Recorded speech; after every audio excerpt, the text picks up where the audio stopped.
ఇప్పుడు నేను చూపిస్తున్నాయి ఎక్స్‌పైరీ అయిపోయిన టాబ్లెట్స్‌తో చేశానంటే మీరు నమ్ముతారా అండి? మనం ఇష్టపడి కొంచెం టైం కేటాయించి మన చేత్తో ఏది చేసుకున్నా గానీ మనకి నచ్చిద్ది గదా! ఈ ఎక్స్‌పైరీ అయిపోయిన టాబ్లెట్స్ చూస్తే నాకైతే వీటితో ఇయర్ రింగ్స్ చేసుకోవాలనిపించింది.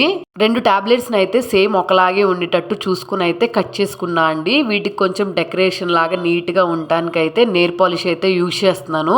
నేనైతే కొంచెం నా డ్రెస్‌కి మ్యాచ్ అయ్యేలాగా ఉంటదని చెప్పి ఈ కలర్ అయితే చూస్ చేసుకున్నాను. మనకి నచ్చిన కలర్‌తో అయితే వేసుకోవచ్చు. నెయిల్ పాలిష్ వేసిన తర్వాత కొంచెం డ్రై అవ్వనివ్వండి. నేనైతే తొందరపడిపోయి హడావుడి చేశాను. నెయిల్ పాలిష్ డ్రై అయిపోయిన తర్వాత అయితే ఇలాంటి స్టోన్ లేస్ అయితే మనకి ఫ్యాన్సీ షాప్‌లో, మార్కెట్‌లో ఎక్కడైనా దొరికిద్ది. ఈ స్టోన్ లేస్‌ని అయితే గమ్ పెట్టి నీట్‌గా అతికించుకున్నాను. ఇలా స్క్వేర్ లాగా మొత్తం 10 మినిట్స్ తర్వాత మొత్తం డ్రై అయిపోయిన తర్వాత అయితే లాస్ట్‌గా అయితే ఇయర్ రింగ్స్ ఇవి ఉంటాయి కదా! ఇవి కూడా నేను బయట షాప్‌లో తీసుకున్నాను. ఇవి కూడా గమ్ పెట్టి అతికిచ్చాను. 10 మినిట్స్ పక్కన పెట్టేశాను.